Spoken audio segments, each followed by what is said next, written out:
As unidades convencionais de medida de massa, como o quilograma, né, são unidades muito grandes para você medir massa de objetos das dimensões microscópicas, não é verdade?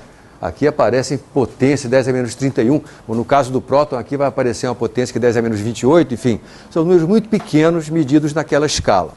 Então é apropriado definir uma nova escala de medida de massa na qual as massas dos átomos sejam expressas por números relativamente pequenos. Uma possibilidade seria você construir a unidade de massa atômica dizendo que a massa do íon de hidrogênio é 1. Né? E aí você expressaria as massas dos átomos como múltiplos, às vezes múltiplos não inteiros dessa massa. Tá certo? Isso funciona até um certo ponto. Em primeiro lugar, veja que isso já é uma aproximação, porque na verdade, como a massa do próton e a massa do nêutron são diferentes, eu já estou cometendo um erro quando eu faço esse procedimento, que é da ordem de 1 milésimo. 1 milésimo é 1 em cada 1000, é 0,1%, né, o erro que eu cometo ao fazer essa associação. Só que existe um erro mais importante, que é um erro que tem a ver com o efeito relativístico. Imagine o núcleo, né, de um átomo. O núcleo de um átomo tem prótons e tem nêutrons, tá certo? Numa configuração estável. Quer dizer, para eu quebrar o núcleo, eu tenho que realizar trabalho, tá certo? Mas nós aprendemos lá em relatividade que quando nós temos um sistema estável, acontece alguma coisa com a massa de repouso dele, não é verdade? O que acontece com a massa de repouso de um sistema composto estável, comparada com a soma das massas dos constituintes? Aqui eu tenho a massa de um certo núcleo, eu vou chamar de massa A, porque A é um número que está me dizendo quantos hadrons tem esse núcleo, né? Isso aqui eu vou quebrar em Z prótons mais N nêutrons. Para quebrar esse núcleo, eu tenho que realizar trabalho. A craseado, energia contida no sistema composto, eu devo adicionar a energia desse trabalho para obter a energia do sistema quebrado. Não é verdade?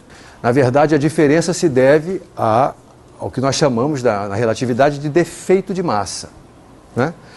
E nós mostramos na relatividade que o defeito de massa, ou seja, o quanto essa massa do composto estável é menor do que a massa dos constituintes separados, tinha a ver com a energia de ligação. Lembra que nós demos o símbolo B para a energia de ligação? E nós mostramos no contexto relativístico que o defeito de massa, que eu chamei de ΔM, era igual a B sobre C2. Então, a massa do núcleo agregado é menor do que a massa da soma dos constituintes. Vamos olhar para o núcleo de hélio. O hélio 4. 2 prótons e 2 nêutrons é a composição desse núcleo. Então, qual é a massa?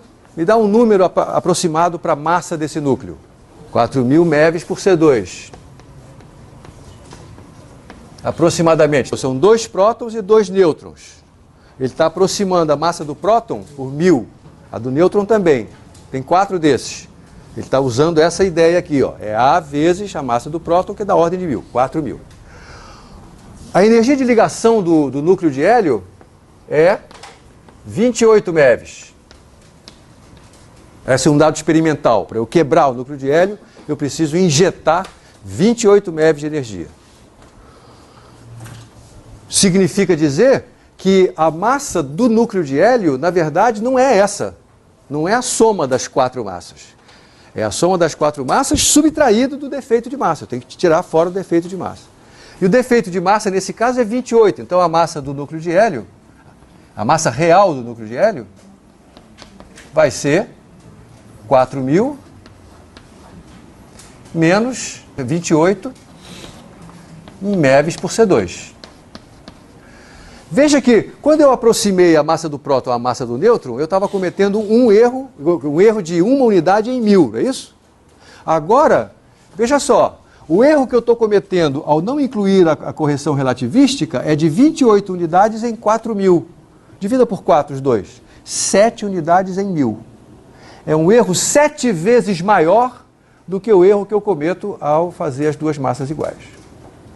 Então aqui está uma situação na qual, apesar de eu estar falando de uma situação onde não tem velocidade nenhuma comparável com a da luz, o efeito relativístico, que tem a ver com a diferença de massa entre um sistema agregado e um sistema decomposto, é mensurável. Mais uma vez, a experiência comprova a previsão relativística. Então, a correção relativística é da ordem de 0,7%, enquanto que a correção de massa do próton e nêutron ser diferente é da ordem de 0,1%. Essa é 7 vezes maior. Então, vale mais a pena você incluir a correção relativística do que você fazer a distinção entre a massa do próton e do nêutron. Dito de outra maneira, se você for fazer uma conta que envolva a massa do próton e do nêutron e tomá-las diferentes uma da outra, você vai ter que incluir a correção relativística. Porque se você não fizer isso, você está fazendo uma correção de 0,1% e jogando fora uma de 0,7%, que é 7 vezes maior. Então não faz sentido. Por causa disso, tomar a massa do átomo de hidrogênio como unidade de massa atômica não é adequado. Porque, na verdade, o hidrogênio é o único elemento que não tem a correção relativística. Por que mesmo que ele não tem a correção relativística? Porque ele não pode ser quebrado, ele é um próton, não tem nada dentro dele, né? Ele não tem, é o único que não tem correção relativística nenhuma. Qualquer outro tem. Tá? Então, é mais consistente eu escolher um outro átomo como sendo a unidade de massa atômica. Eu podia pegar, por exemplo, a massa do átomo do núcleo de hélio, né? 4.000 menos 28, dividir isso por 4, que é a massa por hadron, né? E considerar isso como a massa atômica, ou como chamar isso de unidade de massa atômica. Podia ter feito isso, seria consistente. Não foi isso que a comunidade internacional fez. Ao invés disso, utilizaram como padrão a massa do carbono 12. Então, a unidade de massa atômica, UMA, na sigla inglesa, que você vai ver com frequência AMU, é 1/12 da massa do átomo de carbono 12. E vale aproximadamente 931,5 MeV por C2.